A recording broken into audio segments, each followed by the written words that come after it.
6:41 in the morning. The kitchen is still half dark, and your hand is already moving. It knows where it's going. Same cabinet. Same mug. Same button on the coffee maker. Or the fridge. For the orange juice. Or the kettle. For that lemon water somebody swore by. Watch that hand for a second. Because here's the truth about it. You never really chose this. You did it one morning years ago. Then again the next morning. And somewhere in there, it stopped being a decision and turned into a reflex. In the next few minutes, that reflex is going to drop something into a stomach that's been sitting empty for 7 or 8 hours. First thing in today, coffee, orange juice, a shot of apple cider vinegar the internet keeps praising, a full breakfast, or nothing at all until noon, if that's how you run. One of those is a better opening move than the rest, and you're getting a straight answer today, a specific one. Now, some of you have already guessed what it is. That's fine. Guess away. Because the answer was never the interesting part. What almost nobody gets right is why it wins. And I'll tell you right now, the reason has nothing to do with detox, nothing to do with flushing anything out, and nothing to do with waking your digestion up. The reason only makes sense once you've seen the room all of this is walking into, and your stomach at 6:41 in the morning is nothing like what you've been told. Most people picture it the same way. You've been asleep all night. Nothing has come down the pipe since dinner. So the stomach must be sitting there like an empty gas tank. Dry, quiet, powered down, waiting for you to pour something in and turn the whole system back on. That picture is wrong in almost every direction. Your stomach never went to sleep. It doesn't know how. While you were out cold, it was holding a pool of acid, real acid, strong enough that if you could bottle it, you'd have to label the bottle. It sat there all night, ready, because that's the resting state of a stomach.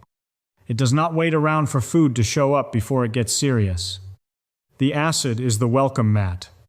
Hang on to that. Because in about 4 minutes it's going to knock 2 very famous candidates clean out of the running. Which raises the obvious question. If there's a pool of acid in there, why isn't it eating a hole through you while you dream? Because the walls of that room are armored. Your stomach lining coats itself in a thick layer of mucus, and underneath that it pumps out its own neutralizer, a built-in buffer that takes the edge off any acid drifting too close to the wall. That shield rebuilds itself constantly, all night, every night, and you don't feel a second of it. So your stomach is a room full of something dangerous, wearing a suit made to handle exactly that. The danger and the protection come as a set. They always have. And one more thing happened in there overnight, and it's my favorite one. A few hours after your last meal, your gut started running a cleanup shift. Slow. Strong waves of muscle that sweep down the line every hour and a half or so, pushing leftover crumbs and debris out of the stomach and on down the road. That growling sound your belly makes when you haven't eaten in a while comes from that machinery. People hear it and assume something's wrong in there, that the acid has run out of things to work on and started in on them. That growl is not the sound of damage. Hunger can be riding along with it. Sure. But the noise itself is housekeeping. Working an empty building. So that's the real room. An acid pool that never drained. Walls that armor themselves on a loop. And a cleaning crew that just finished its shift. It was never off. It's not sitting there this morning waiting to be woken up, flushed out, or fixed by anybody. One honest note before the doors open. Everything I just described is a healthy stomach on an ordinary night. Bodies drift from that picture. Some a little and some a lot. And near the end of this, I'm going to talk straight about the people this whole answer changes for. If your mornings hurt, that part is for you. But for everybody else, Every candidate that walks in today gets measured against one question. Same question every time. What does it ask of a stomach that just woke up? First through the door. The two the internet loves the most. The first one shows up with a spa playlist and about 40 million posts behind it. Warm lemon water. You know the promises. It detoxes you overnight. It flushes out the gunk. It balances your pH. It wakes up your digestion and kickstarts your metabolism before the day even begins. Somewhere on your feed right now, somebody in a very bright kitchen is squeezing half a lemon into a glass and telling you this one habit changed their life. It sounds gentle. It sounds clean. It sounds like the responsible adult version of a morning drink. So walk it into the room we just toured and watch what actually happens. Lemon water is acid, weak acid in a nice outfit. And it just stepped into a chamber that spent all night holding acid dramatically stronger than anything a lemon can produce. Squeezing citrus in there to change the acidity is like spitting into the ocean to raise the tide. As for balancing your pH, your body guards the acid level in that room on purpose and guards the rest of you from it with that armored lining. And a wedge of lemon does not get a vote in any of it. Then there's the detox promise. And I want to be straight with you, because this is the one people have paid the most money for. Your body already has a detox department. It's called your liver, with your kidneys running the other half of the operation. And those two have been filtering your blood since before you were born. They worked all night for free.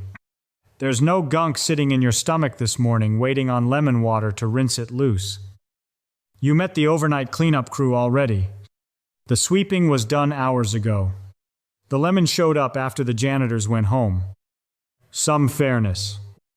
Though, because this candidate isn't evil. It's just overdressed. If lemon makes you drink more water and you like the taste, go ahead and drink it. Nobody's taking it away. Just know what it is. It's flavor. It isn't medicine. And if you fight heartburn, or your dentist keeps bringing up your enamel, a daily acid rinse first thing in the morning isn't doing you any favors. Now, a lot of you don't touch lemon water and never have. And you're sitting there feeling pretty good about it? Because your morning glass has been orange juice since you were a kid. It's got vitamin C. It's on the breakfast table in every commercial ever filmed. It feels like the healthy choice by default. Here's the part nobody puts in the commercial. A glass of orange juice lands in an empty stomach carrying about as much sugar as a can of soda, with none of the fiber that came with the actual orange. Your body handles it. That's what it's built for. But calling it the healthy opening move is mostly a habit we inherited. It's a sweet drink wearing a health halo. And it asks your morning for a whole lot more than it lets on. Which brings in the loudest candidate of the three. This one doesn't do spa music. It kicks the door open. Apple cider vinegar. The lemon promised to clean you. The vinegar promises to change you. It burns fat. They say, it resets your gut. It controls your blood sugar. People wince through a straight shot of it every morning like it's a toll they pay to be healthy. And honestly, the wince is half the appeal. It tastes like discipline. Here's where the evidence actually sits. There's a handful of small studies where vinegar taken around a meal nudged blood sugar afterward. That's real. And it's interesting. And nobody has to throw it out. But look at the gap between that and what the morning ritual is selling you. Vinegar with food. In a study, is a long way from a shot on an empty stomach at dawn with no meal anywhere in sight. Nothing in that research makes the sunrise version necessary. And nothing in it turns a swallow of vinegar into a gut reset. What you can count on is one more delivery of acid, sent into a room that already had plenty, on behalf of promises it can't keep. So hold all three of them up to the question. What did they bring to a room that already had everything they claimed to be bringing? Nothing it needed. No cleaning it could do. Because the cleaning was finished. No balancing to offer. Because the balance is guarded. Just a visitor with a beautiful business card and no actual business. A healthy stomach shrugs all three of them off without breaking a sweat. That's not the point. The point is that the whole pitch was that they were doing something for you. And inside that room, there was nothing there for them to do. 3 down. And notice what all three have in common. They were invented to answer a question your stomach never asked. The next 2 are different. They aren't trends and nobody invented them. They're the 2 oldest arguments in America. Eat something the second your feet hit the floor. Or eat nothing at all until noon. Half the country swears by one. Half swears by the other. And this is where it stops being simple. The next candidate doesn't come alone. It brings a whole table with it. Eggs. Toast. Maybe pancakes if it's Saturday. The full American breakfast. Eaten early. Because that's what you're supposed to do. You grew up hearing it. Breakfast is the most important meal of the day. Skipping it is practically a character flaw. Worth knowing where that line came from. It didn't come down off a mountain. It came up through advertising. Back when there was cereal to sell. And it worked so well that it stopped sounding like a slogan and started sounding like your grandmother. The science underneath it was always messier than the phrase. Plenty of healthy people eat early. Plenty of healthy people don't. The clock on the wall was never in charge of your stomach. And there's a reason a lot of you feel absolutely nothing when you first stand up. No appetite. No interest. The thought of eggs at 6:45 is almost unpleasant.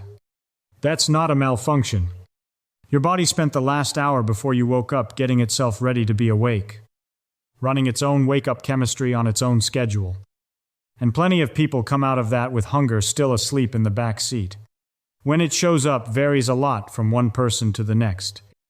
Some folks are starving by 7. Some don't feel a thing until 10. Forcing food down at first light because a cereal box told your grandmother to is not a health practice. It's a habit wearing a lab coat. Now let me be fair to this candidate, because it earns real points with the right people. If you swing a hammer for a living, if you're in the gym at 6, if a morning without food leaves your hands shaky and your patience gone by 9, then eating early is correct for you. And your own body is the one telling you so. Food was never the problem here. For the people who genuinely need it, breakfast passes. The question today is narrower than that. Should a plate of solid food be the opening move? Should it be the very first thing to land in there? Ahead of everything else, hold that thought. Because the last 2 candidates are about to settle it. Because here comes the opposite of a full table. An empty chair. Nothing until noon. Some of you live here because mornings are chaos and eating just never happens. Some of you live here on purpose. You fast until midday. You've read up on it. It's a whole plan with a name. And some of you are scared to live here. Because somewhere along the way you picked up the idea that an empty stomach is a stomach in danger. That all that acid, with no food to work on, has to be chewing on the walls. That skipping breakfast is how people end up with ulcers. Go back to the room. The armor never comes off. That mucus coat and its built-in buffer don't check whether you've eaten before they do their job. They ran all night on an empty stomach, and they'll run all morning on one too. A healthy stomach can sit empty until noon without hurting itself. The same way it sat empty from midnight until 6 without hurting itself. And that growl at 10 in the morning is the cleanup shift making another pass. Right on schedule. So for a healthy person, the empty chair passes too. Waiting is allowed. Nobody was counting the minutes but you. But I said this is where it stops being simple. And here's why. Watch what the noon crowd actually does. Because there's a pattern hiding in it. Almost nobody in that crowd runs on empty. They skip the food. Sure, they're proud of skipping the food. Then they pour something hot and black into an empty stomach first thing. And they keep pouring it all morning. Ask around in that crowd and you'll hear the same confession over and over. A gnawing feeling by 9. A little wave of queasiness they can't explain. A stomach that manages to feel sour and hollow at the same time. And they blame the fasting. For a lot of those people, the fasting isn't the suspect. What they poured into it is.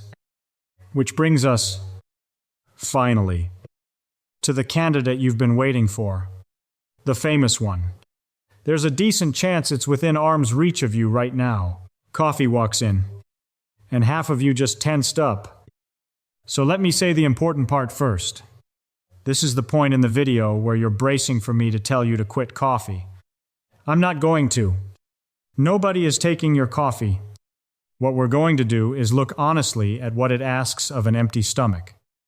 Because coffee is the one candidate today that doesn't arrive quietly.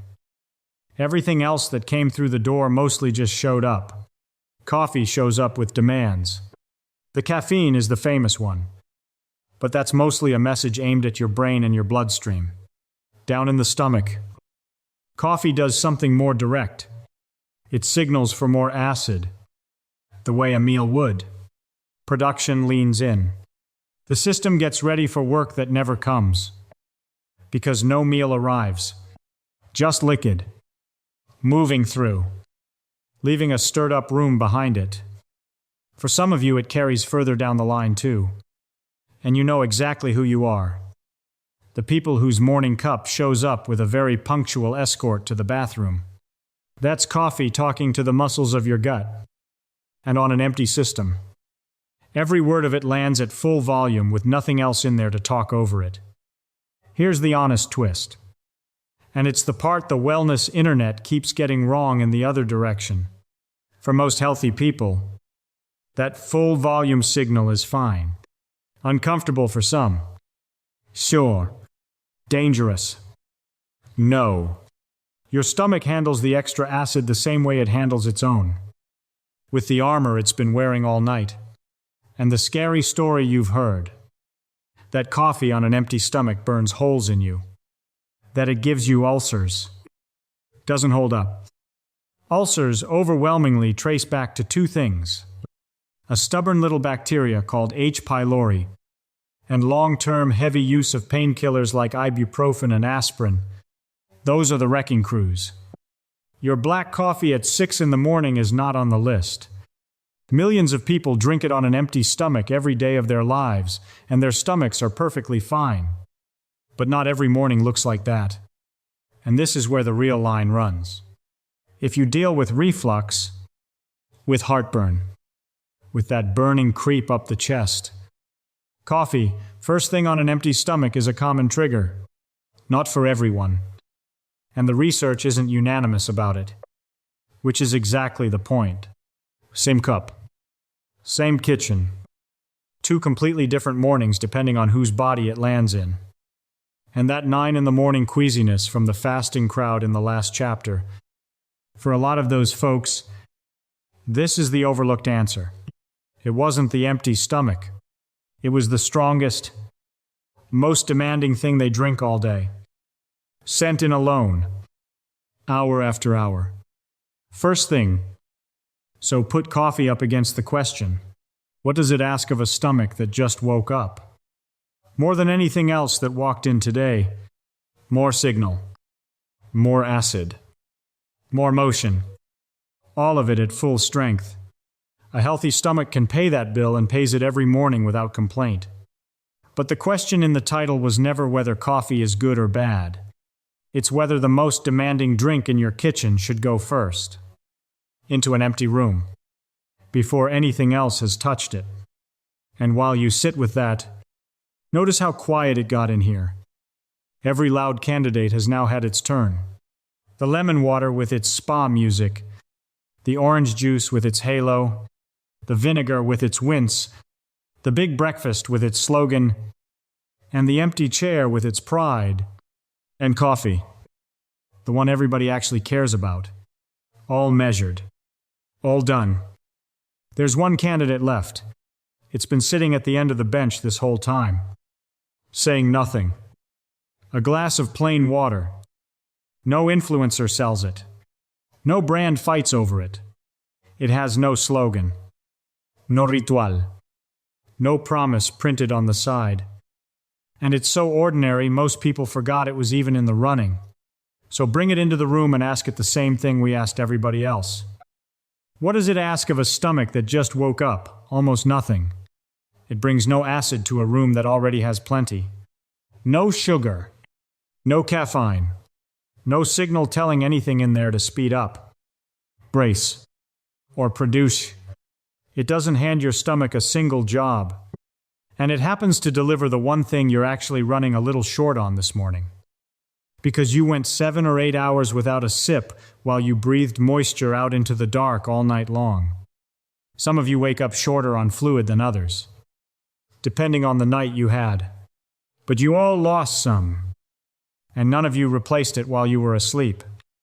Then, having dropped off the one thing that was missing, it clears out. Plain liquid starts leaving an empty stomach within minutes, long before anything solid would even get started. No stirred-up room. No unfinished business. It came in, made the delivery, and got out of the way.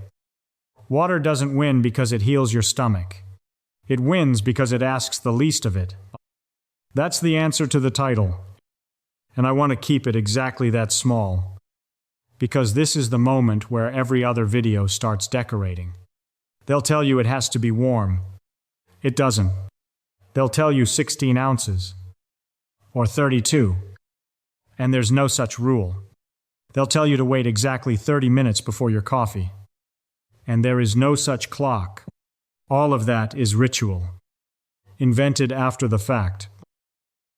Numbers glued onto a glass of water to make it feel like a program you can fail at. Drink a reasonable glass when you get up. That's the whole assignment. Then your coffee. Your breakfast. Your fast. Whatever your morning actually is. Goes on exactly like it always has. Just not first. That's the answer for a healthy stomach. But some of you have been listening to all of this thinking, that's not how my mornings feel. Not even close. This last part is for you. Everything I've told you so far assumed one thing. A stomach that works the way it was built to work. For most of you, that's the stomach you own. But there are 3 different people watching this right now. And they're headed for 3 very different mornings. So let's give each of them a straight answer. The first person never feels anything unusual. Coffee first. Water first. Breakfast at dawn. Breakfast at noon. Their stomach takes all of it without a word of complaint. If that's you, here's your truth. This whole video is a small upgrade for you.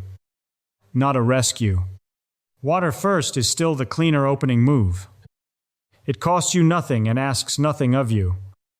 But you were never in trouble. Take the win. Drink the glass. Go live your life.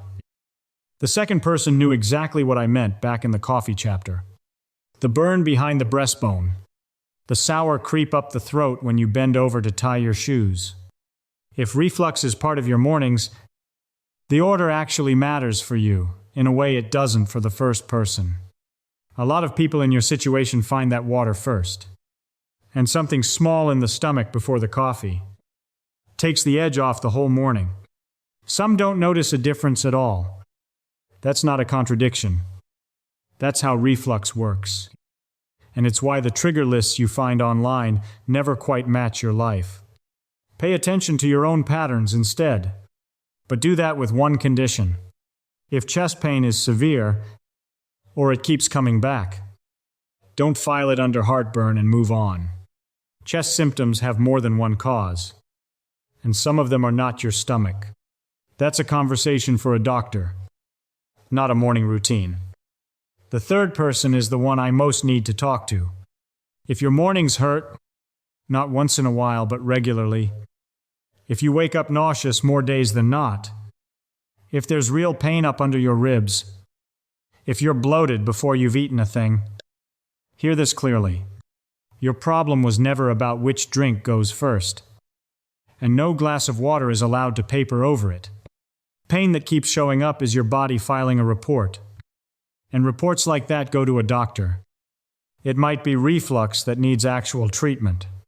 It might be that bacteria I mentioned, H.